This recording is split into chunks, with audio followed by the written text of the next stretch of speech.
Assalamualaikum warahmatullahi wabarakatuh.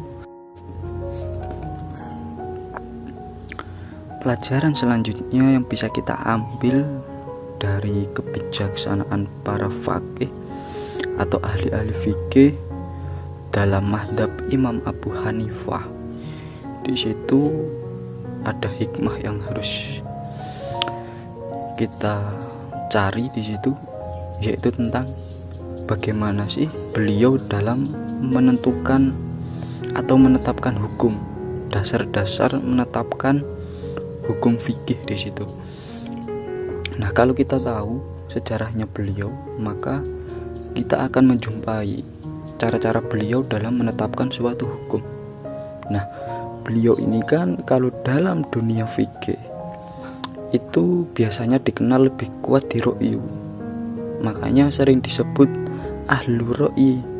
Jadi dalam mengistimbatkan hukum, beliau itu tidak hanya melihat nas, tapi juga mendayagunakan akal budinya, tapi nasnya tidak ditinggal.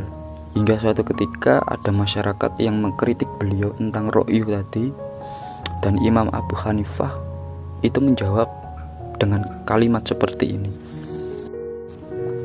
ketika menetapkan hukum, yang dilakukan itu apa sih? Katanya Imam Abu Hanifah, aku merujuk kepada kitab Allah. Bila aku tidak menemukan dasar hukum di dalamnya, maka aku akan merujuk kepada sunnah Nabi. Bila di dalam keduanya aku juga tidak menemukan, maka aku akan merujuk perkataan para sahabat. Aku akan memilih pendapat siapa saja dari mereka yang aku kehendaki. Aku tidak akan pindah dari satu pendapat ke pendapat sahabat yang lain. Nah, ini menurut saya adalah sebuah kalimat pernyataan yang sangat tawadhu dari beliau. Jadi misal kalau ada orang yang mengkritik beliau, itu mungkin orang-orang itu salah persepsi atau salah pemahaman, di mana Imam Abu Hanifah dalam menetapkan hukum itu pasti yang dirujuk pertama adalah kitab Allah, Al-Quran. Nah, kalau tidak ada baru ke sunnah. Kalau sunnah tidak ada, baru ke perkataan para sahabat. Nah, nanti itu sangat dikenal sekali bahwa Imam Abu Hanifah ini sangat pandai sekali dalam menentukan hukum fikih. Lah, kalau dikaitkan dengan zaman sekarang, itu biasanya banyak orang yang belum paham di situ, atau katakanlah salah paham. Kenapa? Dikiranya Al-Quran dan Sunnah itu bisa menyelesaikan semua persoalan manusia.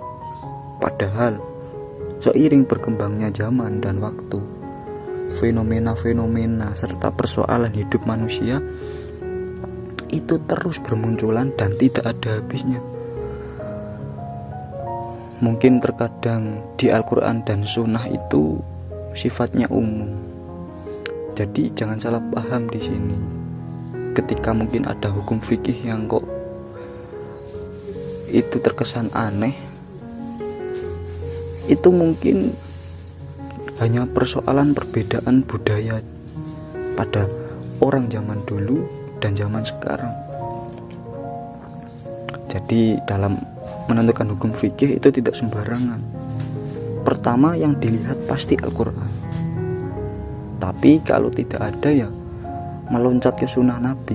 Kalau tidak ada, baru ke perkataan sahabat. Lah, nanti dalam mengistimbatkan hukum itu akan lebih kompleks.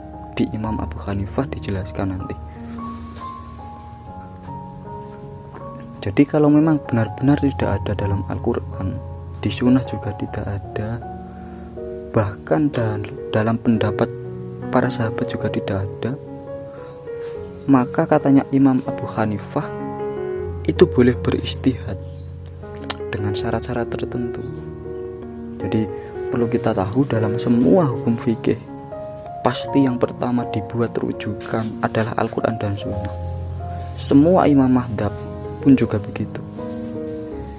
Tapi kan tidak cukup dengan itu, karena semakin lama berkembangnya zaman, di situ banyak hal-hal baru yang bermunculan, di mana yang itu tidak secara rinci dan tegas detail dibahas di Al-Quran.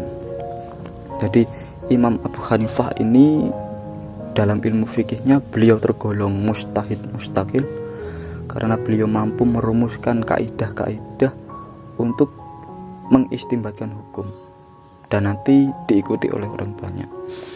Terus bagaimana sih cara beliau dalam menetapkan dasar-dasar istinbat hukum fikih? Jadi kalau di mazhab Imam Abu Hanifah ini ada 6 di situ yang digunakan beliau sebagai rujukan. Yang pertama sudah jelas, yaitu Al-Quran. Yang kedua adalah sunnah. Yang ketiga adalah qaul sahabah.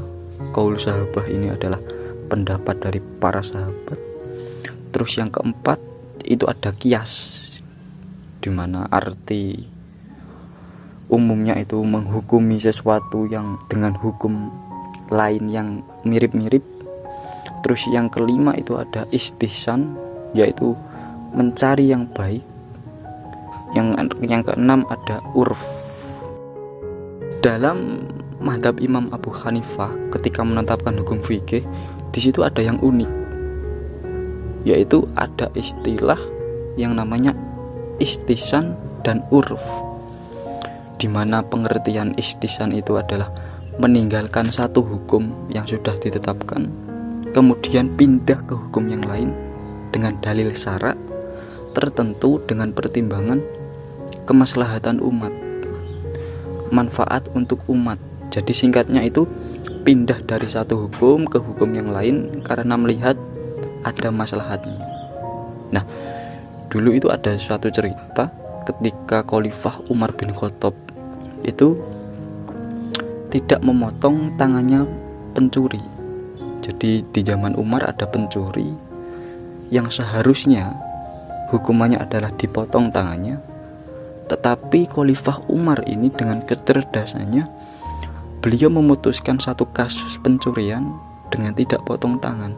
Nah, ini kan kalau dipahami secara hukum awal itu kan geser dari ketetapan Al-Quran, dimana yang Al-Quran memerintah ketika ada laki-laki dan perempuan yang mencuri harus dipotong tangannya. Tapi kalau kita mengikuti pendapatnya Umar bin Khattab, itu memang harus melihat situasi dan kondisinya, harus melihat maslahatnya untuk orang itu. Suatu contoh misalnya di lingkungan kita ada maling atau pencuri, kalau pakai hukum Islam kan itu harus dipotong tangannya. Akan tetapi kalau kita lebih memilih pendapatnya Umar dikarenakan melihat ada maslahatnya, mungkin kita kasihan ada orang yang maling itu, misal faktornya itu benar-benar karena tetangganya pelit misalnya, terus ekonominya susah, jadi berhari-hari tidak makan, anak dan istrinya kelaparan misalnya. Nah, itu kalau kita mengikuti hukum potong tangan, kan itu terasa sangat kejam sekali, dan mungkin maslahatnya untuk jangka panjang akan kurang di situ, karena mungkin orang itu tidak bisa bekerja lagi untuk menghidupi keluarganya. Jadi memang untuk memutuskan hukum harus dipertimbangkan dulu. Nah, itulah yang disebut istihsan di mazhab Imam Abu Hanifah di situ. Lalu ada suatu lagi dasar istinbat hukum di Imam Abu Hanifah itu yang unik lagi, yaitu urf. Urf ini maksudnya adalah tradisi atau sering diartikan sebagai adat istiadat masyarakat tertentu. Ternyata ketika ada adat yang dianggap baik atau positif dan itu tidak bertentangan dengan agama, itu diperbolehkan ternyata di mazhab Imam Abu Hanifah, selama adat dan tradisi itu bersifat positif dan tidak merugikan orang banyak. Walaupun tidak ada dalilnya misalnya, tapi karena itu tidak menentang hukum Islam, maka itu diperbolehkan di mazhab Imam Abu Hanifah. Jadi ternyata kesalahpahaman tentang banyak masyarakat tentang hukum fikih itu dimulai dari mungkin ketidakpahaman mereka, dari cara-cara atau awal di mana imam-imam beliau dalam menentukan hukum. Nah, mungkin kita bisa mengambil hikmah sedikit di sini, teman-teman yang mungkin mendalami ilmu fikih bisa dikaji bagaimana cara-cara menentukan hukum fikih, di mana nanti itu juga bisa membantu kita jangan sampai hukum fikih itu menjadi pertengkaran antar sesama umat Islam sendiri. Karena terkadang banyak hukum fikih tapi malah justru membuat orang Islam bertengkar. Jadi mulailah buka pikiran kita, jangan sampai kita taklid buta. Kita boleh mengikuti mazhab mana saja, tapi harus diingat kita juga harus belajar di situ. Nah, itu adalah dasar-dasar, 6 dasar bagaimana cara Imam Abu Hanifah dalam mengistinbatkan hukum fikih untuk membawa kemaslahatan bagi umat Islam pada zaman beliau hidup.